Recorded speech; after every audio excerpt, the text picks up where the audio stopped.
musically, he had a way of bringing something out of you that you didn't know you had, and supporting you, just making you sound good, you know. And right. He's, you know, I used to say he was so easy to take for granted because he was so easy to play with, you know. And I mean, the ideas were there, the time was there. I mean, you could.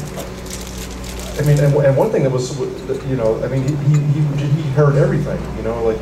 You would play something and you could tell that he was listening to you, and that made you want to play good, you know, because he was there, he was supporting you, you know, so it made you want to play well, and that's like an invaluable experience, you know, to you know, want to play something nice for Paul Motian, you know. I mean, absolutely, there wasn't really much said. We would usually, when we do the week of the Vanguard, we would do a kind of a setup sound check. That was the rehearsal. And basically, we just kind of run through different tunes just for him to kind of get a feeling for what he might want to do that week. We'd run through some stuff. There might be a couple of comments made, but generally, it was just, there was a lot of just instinctual elements to how, you know, what happened with the music, and he just trusted everybody. Yeah, he never told us what to, like, really what to do or what not to do, or how to, even with his tunes. I mean, he would like sort of sing the melodies to give us a sense of the phrasing and the pacing of things, but yeah, he said very little about and it's true. That's why he felt like it wasn't really necessary to rehearse, like have a separate. And the same thing with me, with Chris, when I worked with him, it was a phone call, a message that I got. And I was actually out of town, and so I called him back, and he picked up the phone. And I go, oh yeah, man, I wanted to see if you could do this tour. I mean, he never heard me get just recommendation and some mutual friend. And I didn't even look at my schedule. I just said yes. I said whatever's in the way is going to be cleared off. That wedding. And then yeah, right. Yeah, that wedding. But the same with Chris. Chris and I don't think the reason why we stayed in the band so long is because neither of us missed. Yeah. We had heard about the missing part. Yeah. If the band, like, actually, Ben Monder is probably the only one who kind of missed, then there was. Then got rehired. Right, then got rehired and kind of went back and forth a little. Because generally, and it had nothing to do with Paul's dissatisfaction, he never really fired anybody. But if you missed, then whoever replaced you just replaced you by default. Because when that person would be playing that week, he would just say, hey, what are you doing next time? You want to do this? You know, he just kind of felt like whoever was there is in the band. You know? And just thinking about it, that's kind of an interesting thing about him, is that, you know, he would make changes. And who knows how he came about those changes, whether he thought about it or didn't think about it or whatever. But once he made the change, it was a decisive change, and he would just stay with it, you know, and just keep moving forward instead of trying to bring things back from the past or what had happened. He would just keep going and with new people, and it would just be what it was. I think that's the way a lot of the big guns do over the years. Miles Davis, Sidney has stories like that. And you know, where they never told the players what to do. What do you know? Do your thing. And everyone always did. Although I will say, with Charlie's orchestra, he's totally loyal to the original configuration from '04. And there's been subs, but it always comes back around to acting as the same guy. But that's a big improvement, you know. There's a lot of similarities between Dewey and Paul and Charlie in a lot of ways. I mean, it's funny, they were in that band. They were in KeySpan, and there's a lot of similarities on how they did things, and, you know. And I think they were. I mean, Dewey always told me that band was really special and was really fan-like, even though there's like books about how there was turmoil and whatever. But you know, the way he loved. They were like brothers, you know. They really were very tight, and when I know playing with, you know, having a chance to hear him talk about that band a lot.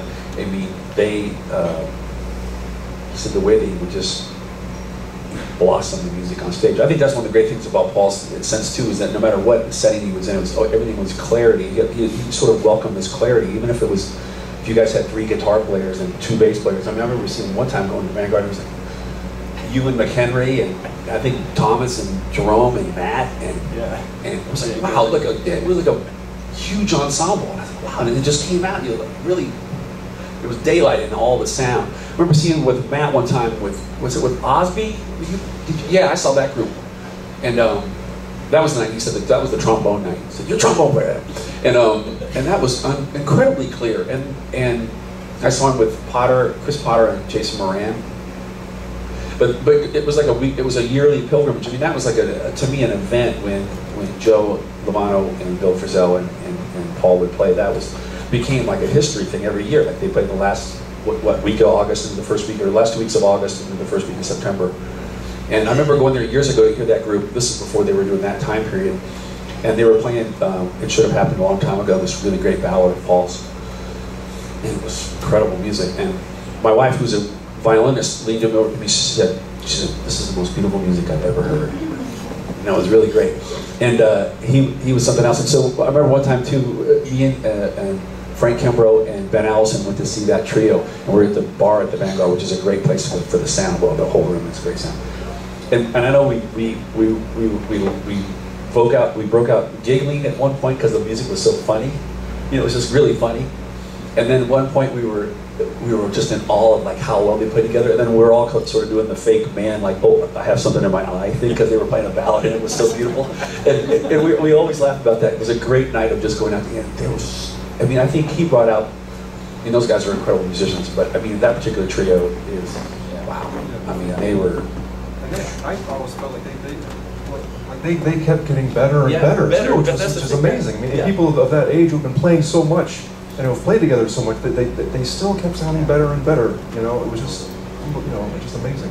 I think they were scared of him too a little bit. I mean, in a certain sort of way. I mean, I think Lovano always was like, and I think it was. Well, because he was so unpredictable, also. You know, like obviously, but it was, and like you just never knew what was going on or what was going to happen. You know, and it was just, and I think something that I sort of learned was that he really thrived in chaos and in things being uncomfortable somehow. Also, like. I always, like playing music, like I always have a tendency to want to be comfortable in situations that I'm familiar with, but he liked situations where you are out of your element, and that was, I think, like a really good important lesson for me and for all of us who played with him. It's like in that chaos and in the uncertainty, like where you're in like a completely unfamiliar environment, you're bound to find different things and new things. And I think he looked for that somehow, maybe. I wanted to keep everybody on edge. Yeah. He also, as from a drummer's standpoint too, he had an incredible beat. I mean, his ride cymbal feel, I just talked about it in an article I wrote, it was very Picasso-like in a certain way. I mean, it came, what it was, but it came at you in a different way than other folks. And but there's a record that he made when he had the quintet, which was, he had this quintet that recorded for Soul Note, and it was Billy Drews and Joe or Jim Pepper and Joe Lovano and Bill Frisell and Ed Schuler, yeah. And they played Mysterioso, and it's one of the greatest two feels that I've ever. And I always ask Ed about it. And I said, man, that's the greatest two feel on one of the greatest two feels on the record. And he goes, well, he just said that. Just play half notes the whole time. That's what he said. Paul told him. Ed Schuler. And it's the greatest, like the way they play on that, it's amazing. So, time feels. Totally real bebop. Time feel and just its time. Just, it was so even. And just the center was, no questions. And a lot of the music is out of time, but it still had a feeling like it was always very clear, the momentum that was established, or it felt like it had time.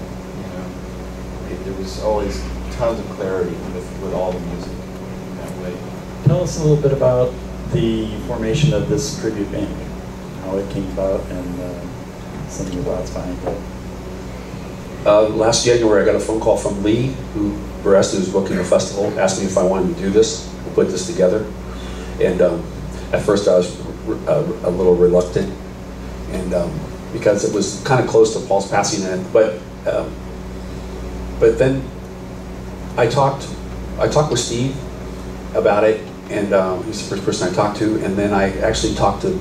I just kind of wanted to make sure in a sort of a selfish, or not to look selfish way, that we were trying to like make make on a tribute on his, make money off of it or something strange. I didn't want to look like I was doing something weird. So I called Bill and Joe both, and they were both like, "Man, do it. It's great music. You should play it." And they were really happy that that we were doing it in Iowa City, because it was a festival that actually booked Paul. So it wasn't like a festival that never had him there, and all of a sudden they want to jump on some bandwagon to do a tribute to him. So that's how it started. And I called Steve and Chris, and then I got hold of him. I wanted to use Matt and Tom's. So that's how it came about. So, and it's a U.S. Well, it's a world exclusive for this festival. They like to say that about good bands. It's put together for this one. No. And hopefully we'll do something. We're talking about trying to do it in New York, perhaps. So I think it'll be nice. And for me, it's a thrill. I mean, I always one of my goals was to try to get to play with them. I wanted to do a project one, and it never came to fruition, where I played with 2 drums and him, and I was going to try to use Gary Versace and Frank Kimbrough, have organ, piano, and 2 drums in it. I mean, I called him about it, and he was interested, but we never got it together. So, it's a thrill for me to be in that position. I mean, he's a huge influence on me, not only as a band leader and as a conceptualist and as a composer. He was somebody that when I heard his music, I was like, wow. When I've got conception busts, I was like, wow. I can do that. I mean, he gave me some sort of like validity in my own writing. And one of the first tunes that I ever had recorded on a record of mine was a tune that I wrote for him called Naive Art. I recorded it on a Steve Grismore record, actually. And I gave him a copy of that record at that Larry Golan's session. He was very grateful. He said, "Thank you." I showed him his music and everything. And actually recorded on a Trio M record too. The first Trio M record he recorded, the band with Myron Melford and Mark Dresser. So that's how it came about. Paul Motian. You did. Rhode Island, man. It's Rhode Island.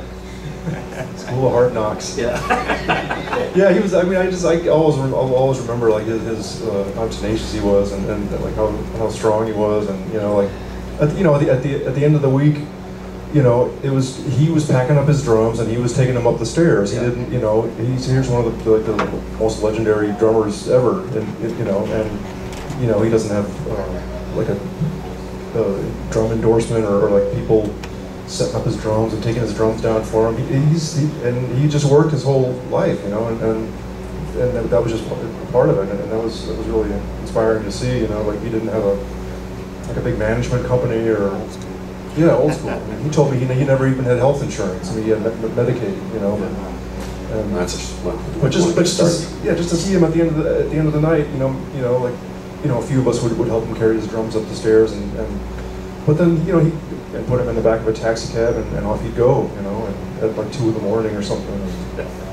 I think he only. It's funny because I think he only heard me play once, and it was at this benefit called Doing Our Parts, which is becoming an annual event in Dennis Irwin's name, the great contrabassist who died of cancer. And this was at Jazz in Lincoln Center. It was a great night, and Paul played with Joe and Lovano and I can't remember who else, but Jack DeJohnette was there. I mean, it was great. And I played that night my one and only time of playing with Mose Allison, which is a trip. And Mose has like really specific things about the drums. You can't play the hi-hat on 2/4, which we don't do a lot of anyway, but this and that, and trying to figure out where he was going to go. And Ratso Harris was the bassist, who wasn't a lot of help, but great help, too. And I remember going back to the back being like, wow, that was a totally trippy experience. And I sat next to Paul, and Paul put his hand on the plate. It was a good job, because he played a lot with Mose, and I think he knows how trippy it really is. He knew. And Frank Kimbrough called me the next day or the 2 days afterwards, and he says, I was talking to Paul this morning, and he said, he was so grateful that you let him use his cymbals. He goes, Matt Wilson let me use his cymbals. He's a really nice guy. That made me feel like $1 million. I said, use them, you could have them,